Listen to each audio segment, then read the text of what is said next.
Well, happy almost Thanksgiving Day to everyone out there. This is the Tulsa World Scene podcast, returning for its special holiday edition, which means, uh, well, it doesn't mean a whole heck of a lot because we'll just do the same thing that we always do, but we'll probably mention something about Thanksgiving or the holidays in the course of it.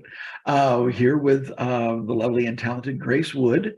Unfortunately, our colleague Jimmy Trammell had an emergency to deal with, and we wish him and his family all the best. But he should be back next week, and we'll go from there. But we are thinking about you, Jimmy, and safe travels to and from.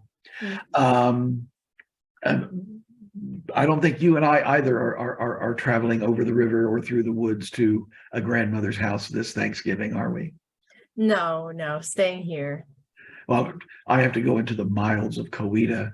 I mean Catoosa. I was say it wrong, Catoosa, for my family, but we're saving that for Friday because my sister works in the food industry, and the 3 days leading up to Thanksgiving are the worst time, and she said all she wants to do on Thursday is sit on her couch, sip coffee, pet her cat, and watch football. So that sounds lovely. Are you bringing anything to Thanksgiving? Are you cooking anything? No, I'm not. The one thing that I have brought back in the past, I was politely asked not to bring it ever again. So No. I'll just I'll just go and enjoy and be eternally grateful. I know that my mother and my sister, they're both good cooks, and so they'll get everything covered. And also, on a personal note, I want to acknowledge that today is my mother's birthday. I'm not going to say how old she is, but she is doing well. And I talked with her this morning, and she's quite happy. So happy birthday, Mom, and many more to come.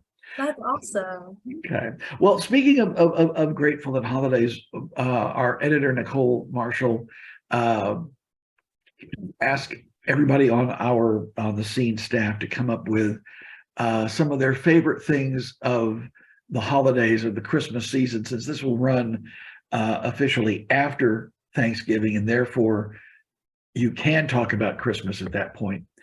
Not before, but after. But anyway, so we each were given 5 things to pick from, and well, I'll ask you, Grace, what is your favorite Christmas cookie? Ooh, my favorite Christmas cookie.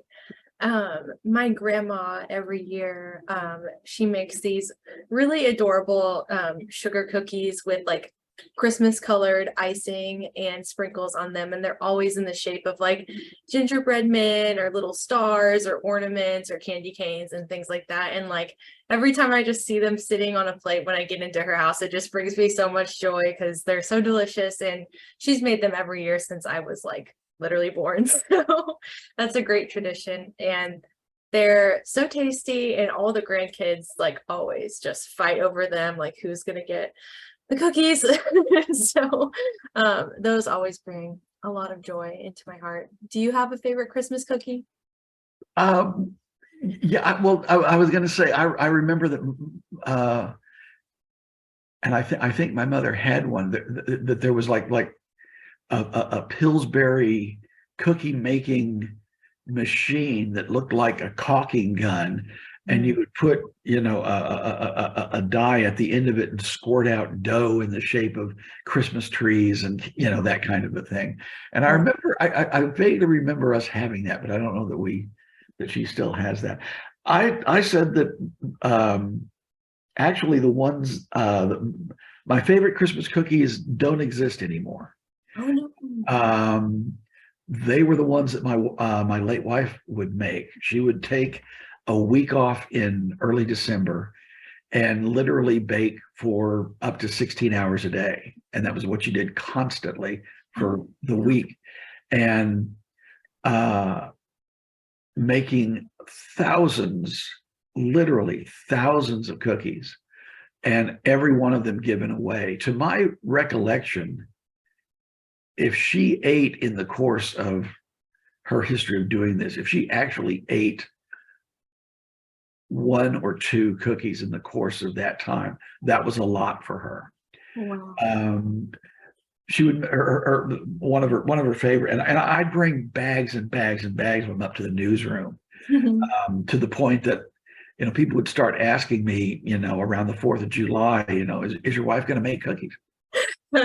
So, but yeah, she would make shortbread cookies by hand, Wow. and literally by hand. She'd mix everything by hand, and we're talking, you know, we were buying, you know, we were cleaning out the Sam's warehouse of flour and sugar, and she'd mix it all by hand, and she'd start absorbing the sugar through her skin so much that she had to double up on her insulin. I mean, it was a crazy thing, but they were wonderful. But Oh my I gosh. know, and a lot of people, she's given out the recipes to everybody who ask, and a lot of people I know have made them, and while they're fine, they're Not staying. she had a magic touch. So Wow. that would be mine. So she was baking for like 16 hours a day, you said. Who was she giving the cookies to besides like the newsroom and stuff? Was she giving them out to people? She'd give presents, give them as presents. My sister's late husband was a fan of her shortbread cookies, and she would give him a 2-gallon Ziploc bag full, and those were Mike's. Nobody touched Mike's cookies. She would make them for the ballet. She was a big fan of the ballet, and she made special bags for the artistic director because he was a fan of her oatmeal toffee cookies that she called serial killers. Oh, nice.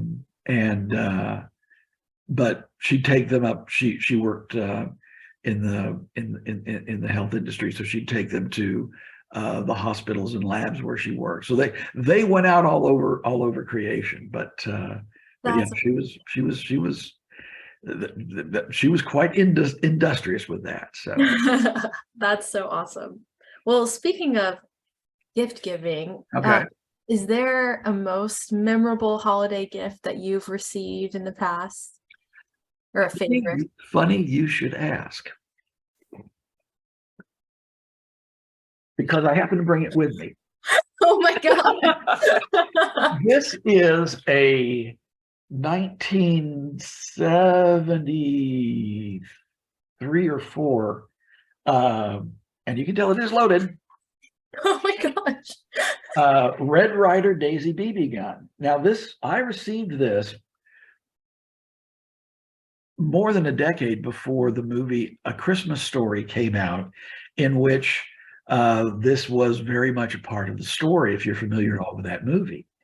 Although the rifle described in both Gene Shepard's story and in the movies is not a Red Ryder. It's actually he takes elements from 2 different Daisy BB guns and says they're on one gun, but there's not. There is no compass in the stock, as you can see. Mhm. Just the Oh, that's Red so cool. Ryder. The reason that I have this, he says, putting it aside before he puts his eye out. My father had one when he was a kid. These go back to the late 1930s, early 1940s is when they first came out, and they've been more or less in production ever since. And I had wanted a BB gun, as most 12-year-olds do, and I remember that there was one that I saw like in a store that I thought was really cool. And my dad says, no, I know the one to get you. And so this was the one that he got. And so it's something that he had, something that I have. And as you can tell, I still have it. It's still, I think, in working order. It obviously is loaded. But neither of us have put out any eyes with it. And, that goes back, to the 1940s. So I think that's a good track record. That is so cool. How cool that you still have it too. I love that. It's rare that I, my uh, well, I won't go into it, but I'll just say that the past keeps disappearing behind me as life goes on, and so the fact that I still have this, I am kind of, I actually, now that I think about it, actually, I'm rather proud of myself that I still do have it. So, Yeah. how Aw. about you? What was your favorite Christmas gift? Well, I couldn't think of anything like super memorable that would make a good story when I submitted this to Nicole. But I I guess this kind of counts. My most memorable holiday gift was the gift of an eye patch because on Christmas Day, I think this was maybe 2011 or 2012. The night before, I had gone to a gift exchange with friends, and my friend had given me like a little bag of like makeup to try, like sample sizes. And I have super sensitive skin, and I guess kind of in the night, I'd still had some of the makeup left on my eye, and I had like an allergic reaction to it. And Mm. in the night, I had scratched my eye just because it was irritated. And I woke up with like a whole gash across my cornea. Oh my goodness. So I I'm glad you can laugh about it now. I mean, that probably was rather scary. it was a little scary, yeah, but luckily I don't even know how or remember why, but there was one eye doctor in Tulsa who was open, and so I was able to get fitted for an eye patch later that day. I kind of had to hold my eye closed for most of the day, and then I got a proper eye patch and had to wear it in all the Christmas photos. So there was many pirate jokes made. I, I was about to say, did you punctuate everything with, pass the roast turkey, yard? Oh Something yeah, like I leaned into it for sure because you can't not. there you go. All right. Well, yeah, Yeah. you make lemonade out of lemons, as they say.